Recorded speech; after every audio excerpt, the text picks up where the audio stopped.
Welcome back students. तो आज के क्लास में हम पढ़ने वाले हैं न्यूटन्स लॉज ऑफ मोशन।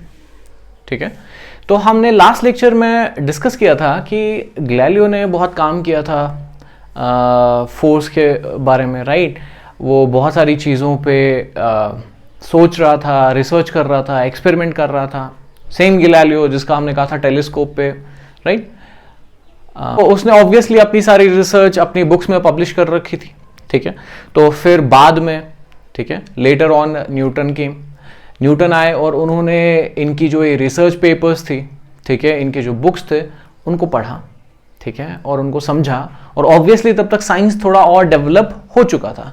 तो न्यूटन ने क्या किया, न्यूटन ने इन गैलीलियो के आइडियाज को देखा, पढ़ा और फिर इनको और डेवलप किया। ठीक है, और जब इसने इनको डेवलप किया तो फिर उसने जाना, ठीक है, और ऑब्वियसली जान के फिर उसने ये सब चीजें समझ के उसने अपने 3 लॉज दिए। उन 3 लॉज को नाम दिया न्यूटन्स लॉज ऑफ मोशन। ठीक है ना, आज जो हम पढ़ने वाले हैं वो है न्यूटन्स फर्स्ट लॉ। ठीक है, न्यूटन का पहला लॉ। तो न्यूटन जब ये रिसर्च कर रहा था तो उसने देखा कि सपोज अगर मैं एक बॉडी को रेस्ट में देखता हूं, ठीक है, तो ये बॉडी तो खुद से मूव करने वाली है नहीं, राइट। हम बात कर रहे हैं किसी नॉन लिविंग ऑब्जेक्ट की, जैसे कोई बुक है, कोई स्टोन है, कोई रॉक है, राइट। तो अगर ये नीचे रखा हुआ है तो ये तो खुद से मूव नहीं करेगा। अगर हम इसको मूव ना कराएं तो ये तो वहीं पड़ा रहेगा, राइट, सालों पड़ा रहेगा, राइट। सो इसने देखा कि अगर कोई ऑब्जेक्ट रेस्ट में है तो ये मूव नहीं करना चाहता, ठीक है, जब तक कि हम इस पे फोर्स लगा के मूव ना करें। ठीक है, या सपोज अगर कोई बॉडी मोशन में है, ठीक है, नाउ यहां वर्ड, जो पर्टिकुलर वर्ड है जिस पे आपको ध्यान देना है वो यूनिफॉर्म मोशन है। यूनिफॉर्म मोशन, ठीक है, यह हम लास्ट लेक्चर में भी डिस्कस कर चुके हैं कि यूनिफॉर्म मोशन एक स्पेशल तरह का मोशन है जिसमें बॉडी क्या करता है, बॉडी इक्वल इंटरवल्स, ये हम ऑब्वियसली मोशन चैप्टर में कवर कर चुके हैं, ठीक है, इक्वल इंटरवल्स इक्वल टाइम में कवर करता है, right. But there are also some specialities about this uniform motion. ठीक है, अगर आपको ये अच्छे से जानना है तो यहां कहीं लिंक अपीयर हो रहा होगा, तो आप वहां से इसको समझिए अच्छे से, ठीक है। Otherwise go back to the chapter first और वहां से आपको अच्छे से पूरा मोशन चैप्टर समझिए, फिर आपको ये चीज समझ आ जाएगी। नाउ न्यूटन ने देखा कि अगर कोई body uniform state of uniform motion में है, ठीक है, और उस बॉडी पे जब तक कि हम फोर्स ना लगाएं, ठीक है, तो अगर वो बॉडी यूनिफॉर्म मोशन में है तो वो यूनिफॉर्म मोशन में ही रहना चाहेगी। आपको मेरी बात समझ आ रही है? तो जब तक वो यूनिफॉर्म मोशन में है वो यूनिफॉर्म मोशन में ही रहना चाहेगी जब तक कि हम एक्सटर्नली उस पर फोर्स ना लगाएं। आपको मेरी बात समझ आ रही है? यानी कि जैसे ही हम उस पर फोर्स लगाएंगे, तो अभी तक वो इक्वल इंटरवल्स में इक्वल डिस्टेंस कवर कर रहा था, जैसे ही हम उस पर फोर्स लगाएंगे अब चीजें चेंज हो जाएंगी। ठीक है, अब वो डिफरेंट डिस्टेंसेस कवर करने लगेगा इक्वल इंटरवल्स में। मान लो अभी तक उसकी स्पीड थी 10 मीटर पर सेकेंड, यानी कि हर सेकेंड में वो 10 मीटर कवर कर रहा था।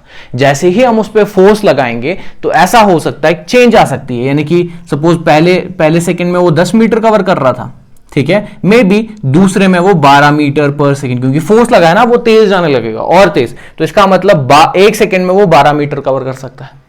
इसको क्या कह सकते हैं हम, यानी कि उसकी मोशन जो है वो यूनिफॉर्म नहीं रहेगी। ठीक है, तो जैसे ही हम उस बॉडी पे जो यूनिफॉर्म मोशन से चल रहा था, जैसे ही हमने उस पे फोर्स लगाया तो वो क्या करने लगेगा, वो बॉडी जो है वो बॉडी नॉन यूनिफॉर्म मोशन में चली जाएगी। ठीक है, या अगर कोई बॉडी स्ट्रेट लाइन पे चल रही है, ठीक है, तो जैसे ही हम उस पे फोर्स लगाएंगे तो वो बॉडी अपनी डायरेक्शन चेंज कर देगी। ठीक है, तो ये सारी ऑब्जर्वेशंस न्यूटन ने की और उसने इस सारी ऑब्जर्वेशन को एक प्रॉपर वर्डिंग में लिखा और उसने इसको कहा न्यूटन्स फर्स्ट लॉ। चलिए देखते हैं इसने क्या लिखा है। न्यूटन ने अपने फर्स्ट लॉ में लिखा है, a body continues to be in a state of rest, यानी कि एक बॉडी हमेशा स्टेट ऑफ रेस्ट में रहेगा, ठीक है, और in a state of uniform motion along a straight line, या वो एक यूनिफॉर्म मोशन में रहेगा, ठीक है, और वो uniform motion along a straight line, यानी कि एक डायरेक्शन में चलता रहेगा जब तक कि, यहां से अब चेंज आना शुरू होता है, जब तक कि अनलेस, जब तक कि some external unbalanced force is applied on the body, जब तक कि हम बाहर से कोई अनबैलेंस्ड, कल हमने पढ़ा था अनबैलेंस, कोई बाहर से अनबैलेंस्ड फोर्स उस बॉडी पे ना लगाए, ठीक है, और जैसे ही हम उस बॉडी पे ये अनबैलेंस्ड फोर्स लगाएंगे, ठीक है, तो हम उसकी स्टेटस को, सॉरी उसकी स्टेट को चेंज कर सकते हैं, right. So this is Newton's first law.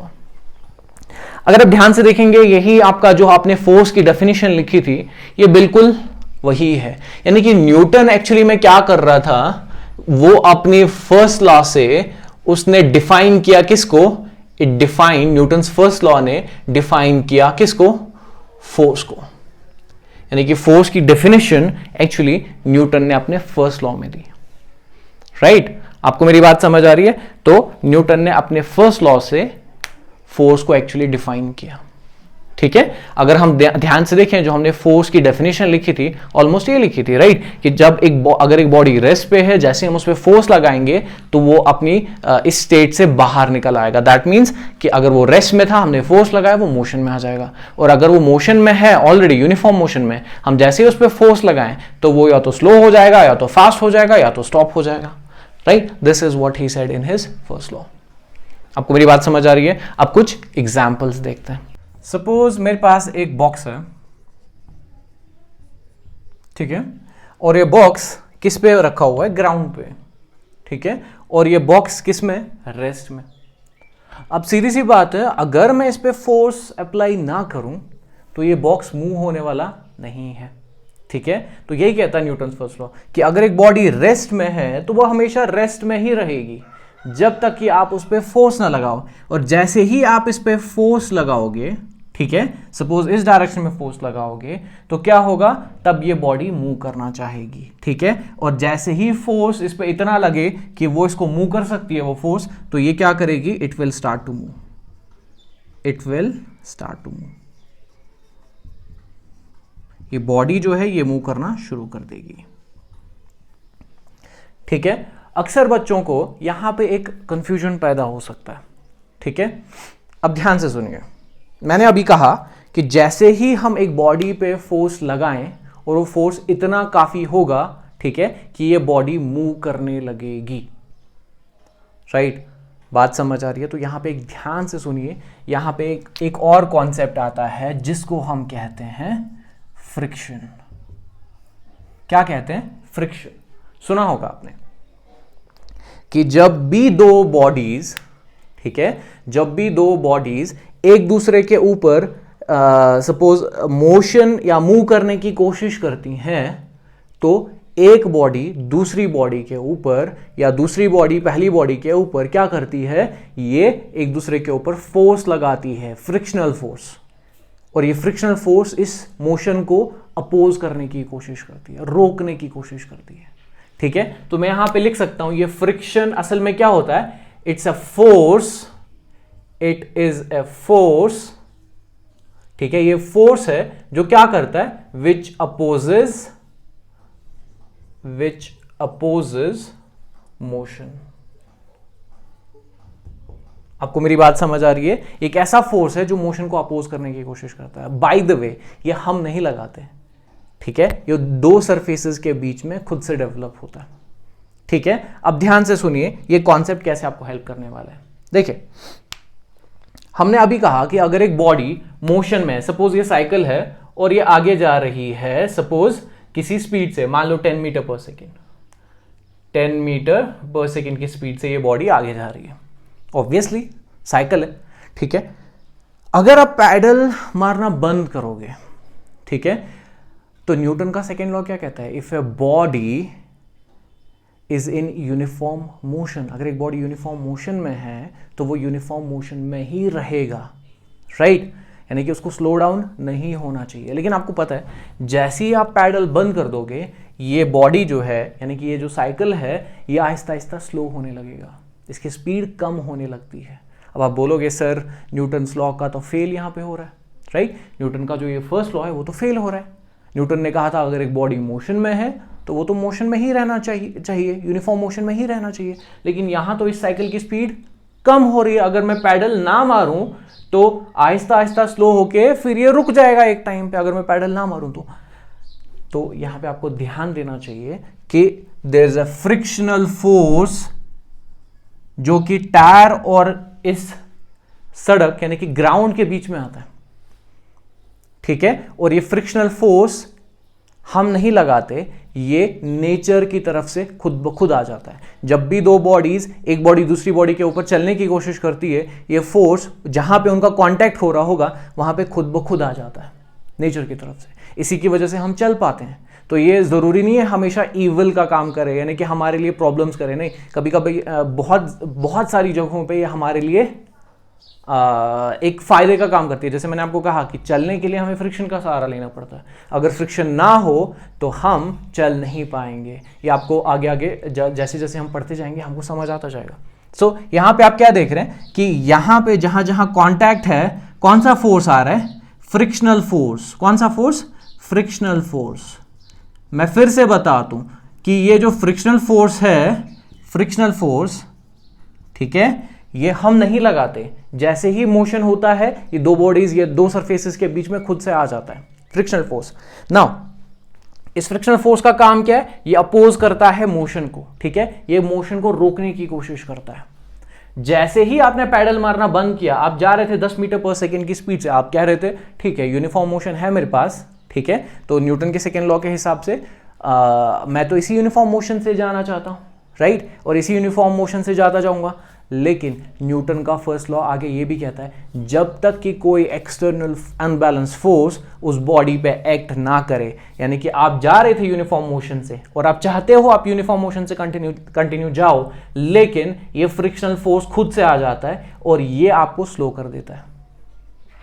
Do you understand my point? यानी कि ये फ्रिक्शनल फोर्स की वजह से आपकी मोशन स्लो हो जाती है।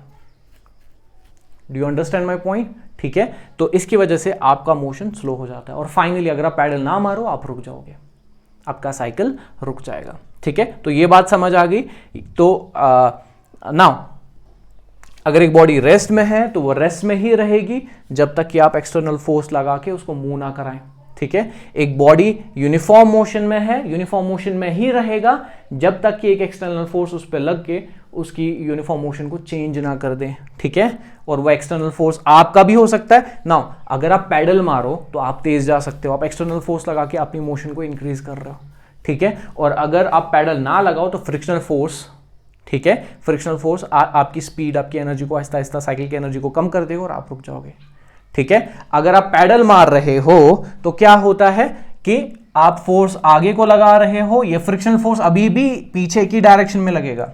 इसकी डायरेक्शन हमेशा मोशन के अपोजिट होती है, याद रखना, ठीक है। ये हमेशा मोशन को अपोज करता है and its direction is always opposite to the direction of opposite to the direction of